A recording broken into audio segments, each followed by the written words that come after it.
La Russie a déployé un sous-marin et d'autres navires de guerre pour escorter un pétrolier ciblé par les États-Unis alors qu'il se dirige vers le Venezuela. Les États-Unis interceptent un pétrolier russe lié au Venezuela. C'est une nouvelle qui vient d'arriver. Les États-Unis ont intercepté. Ce mercredi, la Russie a envoyé un sous-marin nucléaire pour escorter le pétrolier Belaoun, parti d'Iran sans pavillon vers le Venezuela. Empêché d'ancrer en raison du blocus maritime imposé par les États-Unis dans la région, le navire fuyait en haute mer. Mais aujourd'hui, les États-Unis ont réussi à saisir le pétrolier, provoquant la fureur. Sous le gouvernement de Vladimir Poutine, le Kremlin avait déjà demandé au gouvernement de Donald Trump de cesser la poursuite du pétrolier. Mais le commandement Sud a continué à traquer le navire après avoir intercepté et arrêté 2 autres pétroliers.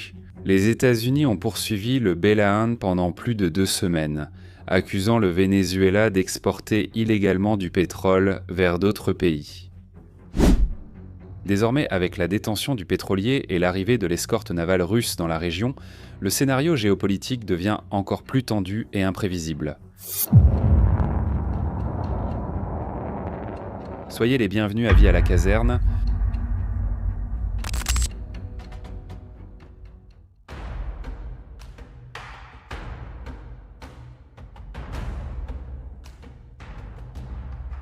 Dans la mer des Caraïbes, la garde côtière américaine et les fusiliers marins ont capturé le pétrolier Belaoun lors d'une opération à haut risque.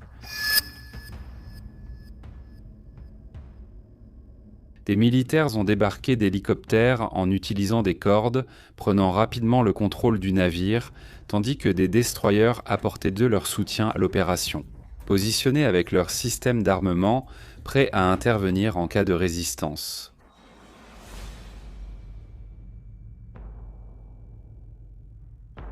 La coordination entre les forces aériennes et navales a démontré la capacité des États-Unis à exécuter des missions complexes dans les eaux internationales, renforçant le blocus imposé contre le transport du pétrole vénézuélien.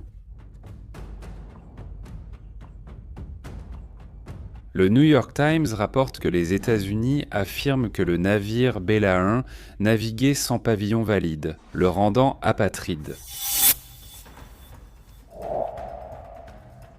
En termes de droit international, les navires sans enregistrement officiel ne sont protégés par les lois d'aucun pays et peuvent être abordés par des forces navales étrangères.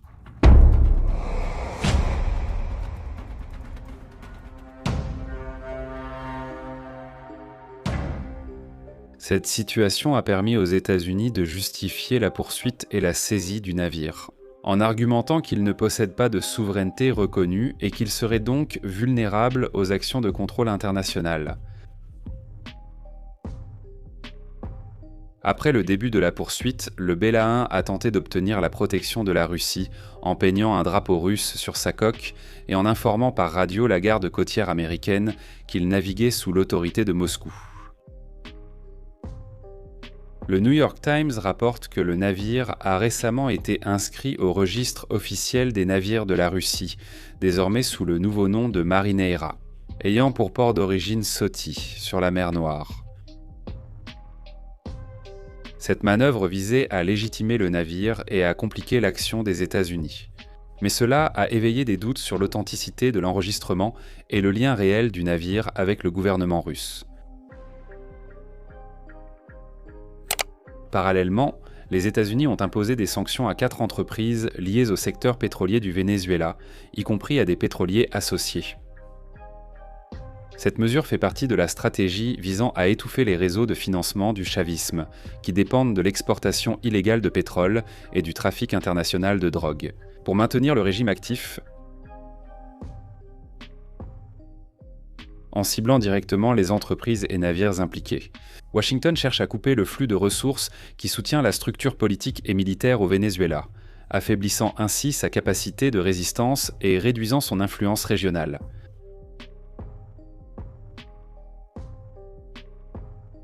La Maison-Blanche a ordonné que les forces armées américaines concentrent presque exclusivement leurs efforts sur l'application d'un blocus du pétrole vénézuélien pour les 2 prochains mois.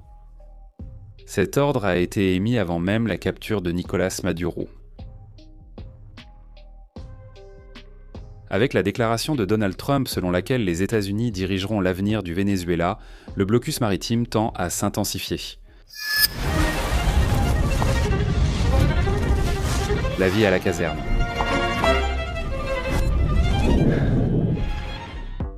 La stratégie claire est d'empêcher le régime chaviste d'utiliser le pétrole comme monnaie d'échange internationale et de consolider le contrôle sur les ressources énergétiques du pays, en accentuant la pression politique et militaire jusqu'à éliminer toute marge de survie pour le chavisme. La saisie du Bella, qui arbore désormais un drapeau russe, pourrait être le déclencheur d'une crise sans précédent entre la Russie et les États-Unis. La situation des États-Unis.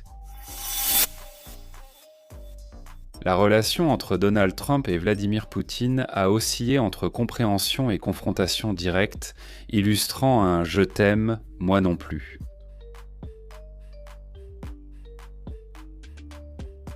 Trump est même allé jusqu'à affirmer qu'il mettrait fin à la guerre en Ukraine, mais Poutine maintient sa position ferme concernant l'annexion d'une partie du territoire ukrainien. Il a clairement indiqué qu'il ne renoncerait pas à ses objectifs stratégiques. Parallèlement, Trump était resté intransigeant en neutralisant et capturant Nicolás Maduro, allié proche de Poutine.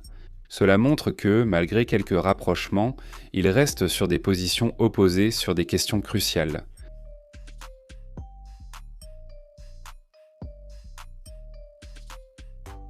Le Venezuela et l'Ukraine sont devenus des pièces centrales sur cet échiquier géopolitique, servant de point de pression et de négociation entre les deux dirigeants.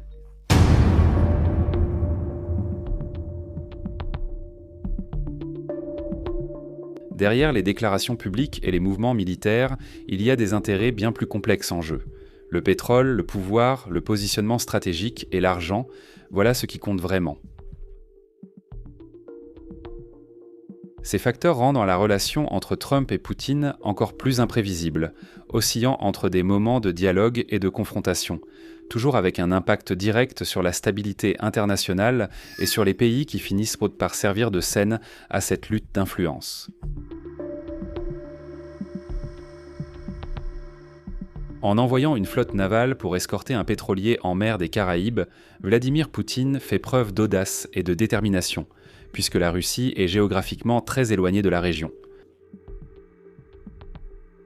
Ce mouvement militaire met en évidence la volonté du Kremlin de défier directement l'influence américaine dans une zone considérée comme stratégique et sensible pour Washington. La mer des Caraïbes est historiquement considérée comme l'arrière-cour des États-Unis. Et l'arrivée d'un sous-marin nucléaire, accompagné de destroyers russes, modifie profondément la dynamique régionale. Les États-Unis vont-ils libérer le pétrolier saisi, qui arbore mystérieusement le drapeau russe, ou vont-ils maintenir le navire en détention ? Les prochains jours promettent d'être marqués par une intense tension géopolitique, chaque mouvement pouvant modifier le cours des négociations et l'équilibre des forces dans la région. Quelqu'un devra céder et l'issue pourrait entraîner des conséquences inattendues.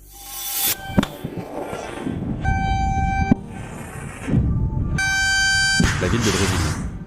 Laissez votre avis ici dans les commentaires et participez au débat sur ce scénario tendu, qui peut changer à tout moment. Survie à la caserne, restez informés de l'actualité militaire. Laissez votre like, abonnez-vous et regardez l'une des vidéos qui s'affiche sur votre écran.